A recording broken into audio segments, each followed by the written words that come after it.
Assalamualaikum warahmatullahi wabarakatuh. Pada suatu hari di bumi yang damai, tinggallah Nabi Idris, seorang nabi yang dikenal sangat dekat dengan para malaikat. Di alam semesta yang lain, malaikat Israil sedang bertugas. Di tengah pencabutan nyawa dan kepatuhannya kepada Allah, Israil merasa ada yang kurang. Hati malaikat yang terbuat dari nur itu merasa rindu, sebuah perasaan yang tak pernah dia rasakan sebelumnya. Malaikat Israil bergumam pada dirinya sendiri, "Kenapa aku merasa seperti ini? Seharusnya aku hanya fokus pada tugas." Dalam kerinduannya, Israil mengetuk pintu langit dan meminta izin dari Allah untuk mengunjungi Nabi Idris. "Ya Allah, bolehkah hambamu ini mengunjungi Nabi Idris di bumi?" Rindu ini, entah mengapa, telah mengisi ruang di hati nurani saya, doa malaikat Israil. "Aku mengizinkanmu," jawab Allah dengan penuh kasih sayang.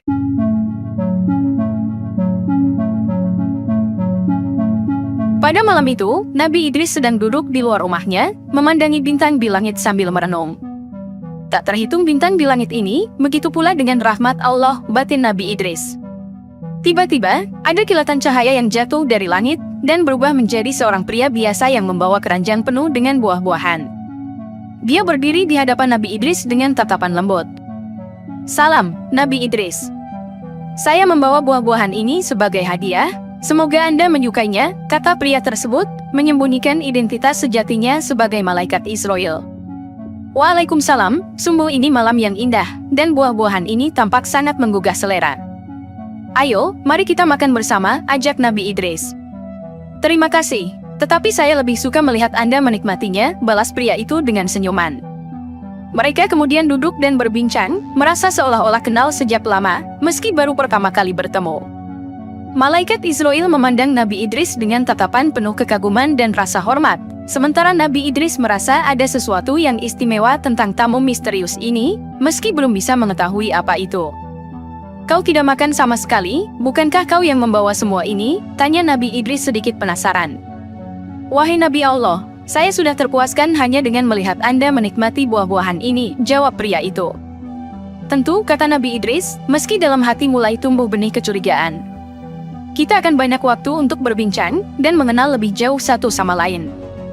Dan begitu mereka berbincang, tak menyadari bahwa ini adalah awal dari suatu petualangan rohani yang akan membawa hikmah besar bagi mereka berdua, serta bagi semua yang mendengar kisah ini nantinya. Sejak saat itu, mereka sering berjalan-jalan bersama, menikmati pemandangan alam di sekitar yang indah. Meski begitu, Nabi Idris selalu merasa ada yang aneh. Setiap kali ia menawarkan makanan atau minuman, tamu misterius itu selalu menolak. "Ada yang aneh," batin Nabi Idris. "Tapi apa ya?" Itulah awal dari serangkaian peristiwa yang akan mengubah cara mereka memandang dunia dan tugas mereka di dalamnya. 4 hari telah berlalu sejak pertemuan pertama mereka. Di setiap senja, Nabi Idris dan tamu misteriusnya selalu berjalan-jalan menyusuri bukit dan lembah, membahas tentang kehidupan, alam semesta, dan misteri-misteri yang ada di dalamnya. Namun, ada satu hal yang selalu mengganjal di benak Nabi Idris. Meskipun tamu ini tampak tulus dan penuh hikmah, ia tidak pernah menyentuh makanan atau minuman yang ditawarkan. Bukan hanya itu, Nabi Idris merasa ada kekuatan besar yang menyelimuti pria ini, sebuah energi yang tidak biasa. Hari ini, mereka berdua duduk di tepi sungai yang airnya begitu jernih.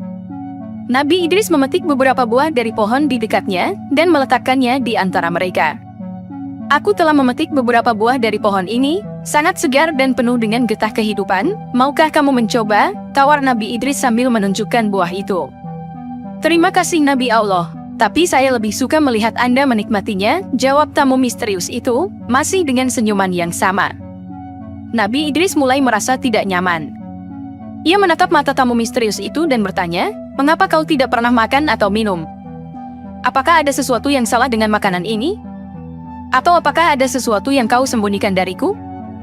Tamu itu menatap Nabi Idris dan tersenyum, "Tidak ada yang salah dengan makanan Anda, dan saya tidak menyembunyikan apapun. Saya hanya memiliki alasan saya sendiri." Nabi Idris merasa semakin penasaran.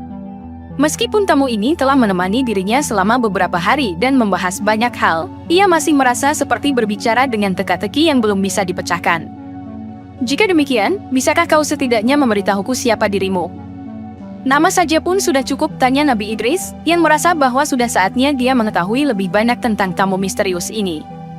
Pria itu menarik nafas panjang dan berkata, "Maaf ya Nabi Allah, aku sebenarnya adalah malaikat Israel." Kejutan melanda Nabi Idris.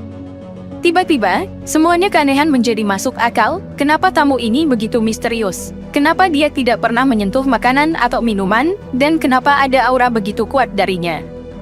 Ini adalah malaikat yang bertugas mencabut nyawa, malaikat yang biasanya membuat manusia merasa takut.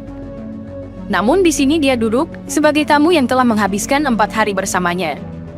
Semua ini membuat Nabi Idris merasa berada di ambang sebuah petualangan rohani yang lebih besar dan lebih mendalam daripada yang pernah ia bayangkan. Nabi Idris menatap malaikat Israel dengan mata terbuka lebar. Di tengah kekagetannya, dia juga merasa ada suatu kelegaan. Seolah-olah, sebuah teka-teki besar akhirnya terpecahkan. "Jadi kau adalah malaikat Israel, malaikat yang mencabut nyawa," ucap Nabi Idris perlahan. "Tapi kenapa kau datang kemari? Apakah kau akan mencabut nyawaku?" Malaikat Israel menggeleng, "Tidak Idris. Kedatanganku memang untuk mengunjungimu, karena saya rindu, dan Allah telah memberikan izin. Selama 4 hari ini, memang banyak orang yang mati, tapi kamu tidak termasuk di dalam daftarnya."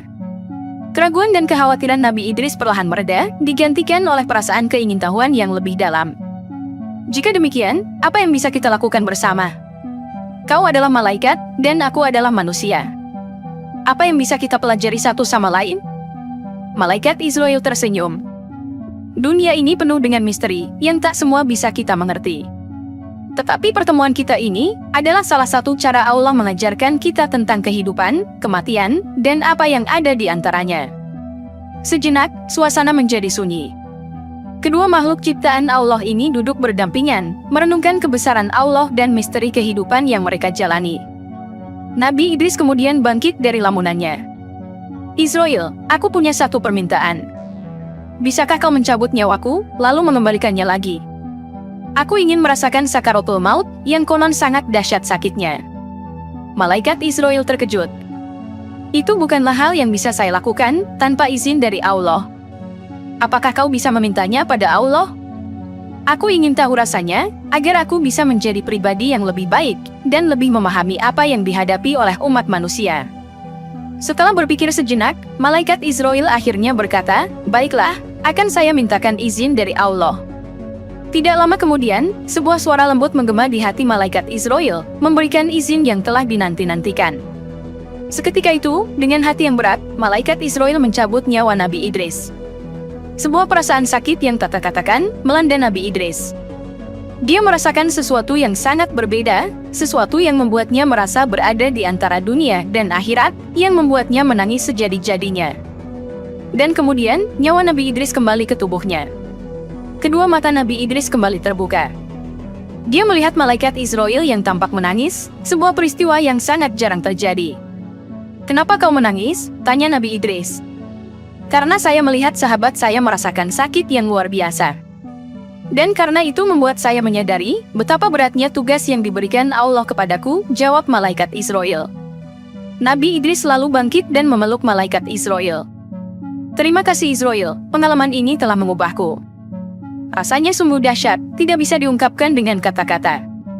Aku akan membawa hikmah ini kepada umat manusia, agar mereka bisa lebih memahami apa artinya hidup ini, dan apa yang menanti mereka di akhirat." Dan dengan itu, sebuah persahabatan antara manusia dan malaikat menjadi lebih kuat, sebuah pengalaman yang akan membawa hikmah bagi semua yang mendengar kisah ini. Sekian dulu perjumpaan kita kali ini, wallahu alam bishawab, wassalamualaikum warahmatullahi wabarakatuh.